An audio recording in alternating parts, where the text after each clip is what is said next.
আজকের এই সংক্ষিপ্ত অথচ গুরুত্বপূর্ণ ব্রিফিংয়ে সবাইকে স্বাগত। প্রতিদিনের ব্যস্ততায়, বিশেষ করে কাজের ক্ষেত্রে আমরা সবসময় প্রোডাক্টিভিটি, অপটিমাইজেশন বা বটম লাইন ইম্প্যাক্ট নিয়ে ভাবি, তাই না? কিন্তু একটু ভেবে দেখুন তো, আমাদের চারপাশের এই পুরো পৃথিবী, এমনকি আমাদের দৈনন্দিন জীবনের প্রতিটি কাজ আসলে কোনো অদৃশ্য ইঞ্জিনের ওপর ভর করে চলছে।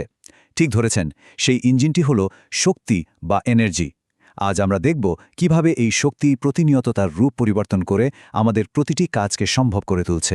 এটি শুধু বিজ্ঞানের বইয়ের কোনো থিওরি নয়, বরং যে কোনো উৎপাদন বা প্রসেসের একেবারে কোর ফাউন্ডেশন, আর এর সঠিক ব্যবহার সরাসরি আমাদের কাজের আউটপুটকে প্রভাবিত করতে পারে। তো আজকের এজেন্ডাগুলো এক নজরে দেখে নেওয়া যাক। প্রথমে আমরা বুঝব শক্তির রূপান্তর বলতে আসলে কি বোঝায়। এরপর আমরা এর প্রাইমারি সোর্স বা সূর্য নিয়ে কথা বলবো। তারপর দেখব দৈনন্দিন জীবনে এর ব্যবহার। আর শেষে খুব চমৎকার একটি পর্যবেক্ষণের মাধ্যমে এর রিয়েল টাইম প্রমাণ দেখব। চলুন শুরু করা যাক। ১ নম্বর সেকশন, শক্তির রূপান্তর কি? ঠিক আছে, চলুন গভীরে যাওয়া যাক। যে কোনো বড় মেকানিজমের কোর কনসেপ্টটা তো আগে বুঝতে হবে, রাইট? আমাদের চারপাশের খুব সাধারণ বস্তুগুলোর দিকে একটু খেয়াল করলেই কিন্তু একটা মজার প্রশ্ন মাথায় আসে। ধরুন, মাথার ওপর ঘোরা ওই সিলিং ফ্যানটা কিভাবে অবিরাম ঘুরছে, কিংবা শুধু একটা সুইচ চাপলেই কিভাবে একটা বাতি জ্বলে উঠে পুরো ঘর আলোকিত করে দিচ্ছে। আপাতদৃষ্টিতে এটা শুধু একটা বোতাম চাপার ম্যাজিক মনে হতে পারে, কিন্তু এর পেছনে কাজ করছে একদম নিখুঁত একটা স্ট্রাকচারাল প্রসেস।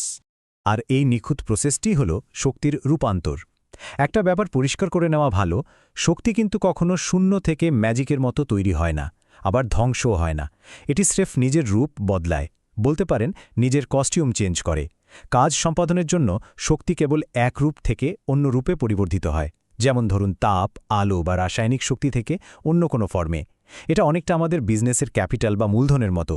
মূলধন যেমন এক খাত থেকে অন্য খাতে ট্রান্সফার হয়ে আলটিমেটলি প্রফিট জেনারেট করে, শক্তিও ঠিক সেভাবেই কাজ সম্পন্ন করে।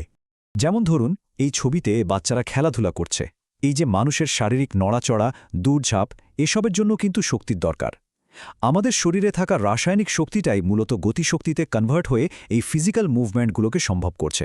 অর্থাৎ শক্তির এই রূপান্তর ছাড়া কোনো কাজই সম্ভব নয়, তা সে মানুষের মুভমেন্ট হোক বা কোনো মেশিনের অপারেশন। এবার আসা যাক দ্বিতীয় সেকশনে, সূর্য, আমাদের শক্তির প্রধান উৎস। এতক্ষণ তো আমরা মাইক্রো লেভেলে দেখলাম, এবার ফোকাসটা একটু ম্যাক্রো লেভেলে বা বৃহত্তর পরিসরে নেওয়া যাক। এই যে এত শক্তির রূপান্তর, এর প্রাথমিক মূলধনটি আসলে কোথা থেকে আসে? আর এই ফ্লোচার্টটি খুব চমৎকারভাবে তুলে ধরেছে যে কিভাবে পুরো সিস্টেমটা কাজ করছে। সূর্যই হলো আমাদের শক্তির আল্টিমেট সোর্স।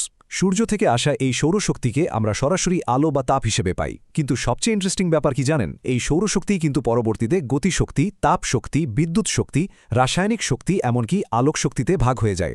বলতে গেলে এই বিশাল সাপ্লাই চেনটাই আমাদের পৃথিবীর সমস্ত ইঞ্জিনকে সচল রেখেছে। ৩ নম্বর সেকশন, দৈনন্দিন জীবনে শক্তি রূপান্তর। চলুন সেই ম্যাক্রো লেভেল থেকে আবার আমরা আমাদের বাসা বা অফিসে ফিরে আসি। দেখি এই শক্তি রূপান্তর কিভাবে আমাদের চারপাশের ছোট ছোট ইঞ্জিনগুলোতে কাজ করছে। আমাদের রেগুলার ব্যবহারের এই যন্ত্রগুলো কিন্তু এক একটি অত্যন্ত দক্ষ এনার্জি কনভার্সন মেশিন। একটু খেয়াল করলেই দেখবেন, বৈদ্যুতিক ইস্ত্রি সরাসরি বিদ্যুৎ শক্তিকে তাপ শক্তিতে রূপান্তর করছে, আবার বৈদ্যুতিক পাখা সেই একই বিদ্যুৎ শক্তিকে যান্ত্রিক শক্তিতে পরিণত করছে। অন্যদিকে টেলিভিশন আবার বিদ্যুৎ শক্তিকে একই সাথে আলোক এবং শব্দ শক্তিতে কনভার্ট করে। তার মানে ইনপুট একটাই, কিন্তু আউটপুট আমাদের কাজের ধরন অনুযায়ী একদম আলাদা। এখন এই স্লাইডের সবচেয়ে কৌতূহলোদ্দীপক বিষয়টা হলো এদের ভেতরের মেকানিজম। ইস্ত্রি করার সময় বিদ্যুৎ শক্তি সরাসরি তাপশক্তিতে রূপান্তরিত হয়ে কাপড়ের ভাঁজ দূর করে। কিন্তু ফ্যানের বিষয়টা আরেকটু ডাইনামিক। ফ্যান বিদ্যুৎ শক্তিকে যান্ত্রিক শক্তিতে রূপান্তর করে, আর আমরা জানি যান্ত্রিক শক্তি মানেই হলো স্থিতিশক্তি ও গতিশক্তির একটা দারুণ কম্বিনেশন। এই শক্তির কারণেই ফ্যান ঘোরে এবং পুরো রুমে বাতাস ছড়িয়ে পড়ে। দৈনন্দিন জীবনের আরও দুটো বড় উদাহরণ হল রান্না করা আর টিভি দেখা। চুলায় রান্নার সময় প্রাকৃতিক গ্যাস বা কয়লায় থাকা রাসায়নিক শক্তি রূপান্তরিত হয় তাপ এবং আলোক শক্তিতে, আর ওই তাপটাই আমাদের রান্না সম্পন্ন করছে। অন্যদিকে টেলিভিশনের ক্ষেত্রে ওই বিদ্যুৎ শক্তিটাই কনভার্ট হচ্ছে আলো আর শব্দে। প্রতিদিন কত বিশাল পরিমাণ শক্তির যে এভাবে রূপান্তর ঘটছে তা ভাবলে সত্যি অবাক হতে হয়। চলে আসলাম ৪ নম্বর সেকশনে, শক্তির রূপান্তর পর্যবেক্ষণ। এতক্ষণ তো অনেক থিওরি আর উদাহরণ নিয়ে কথা হলো, এবার চলুন বাস্তবে এর একটা সরাসরি প্রমাণ দেখা যাক। এই পরীক্ষাটি আসলে খুব সিম্পল একটা প্রুফ অফ কনসেপ্ট, যা চোখের সামনেই রেজাল্ট দেখায়। এর জন্য জাস্ট একটা টর্চ লাইটের ব্যাটারি, ছোট দুটো বৈদ্যুতিক তার এবং একটা ছোট বাল্ব দরকার। প্রথমে ব্যাটারির দুই প্রান্তে তার দুটো কানেক্ট করতে হবে, তারপর তারের অন্য মাথাগুলো বাল্বের সাথে জুড়ে দিতে হবে। ব্যাস, কাজ শেষ। এবার একটু নিবিড়ভাবে খেয়াল করলেই দেখা যাবে বাল্বটি জ্বলে উঠেছে। আর কিছুক্ষণ পর বাল্বটি ধরলে বেশ গরমও অনুভূত হবে।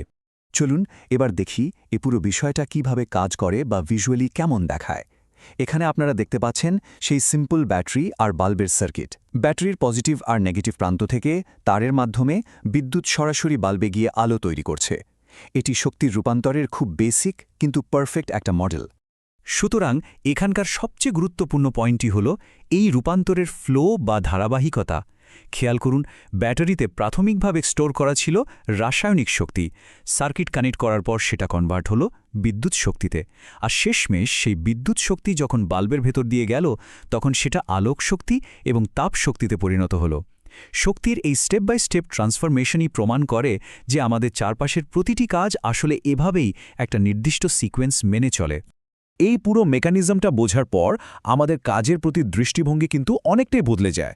আমরা যদি বুঝতে পারি কিভাবে শক্তির রূপান্তরগুলো কাজ করছে, তবে আমরা আমাদের রিসোর্সগুলো আরও দক্ষতার সাথে ব্যবহার করতে পারব। সবশেষে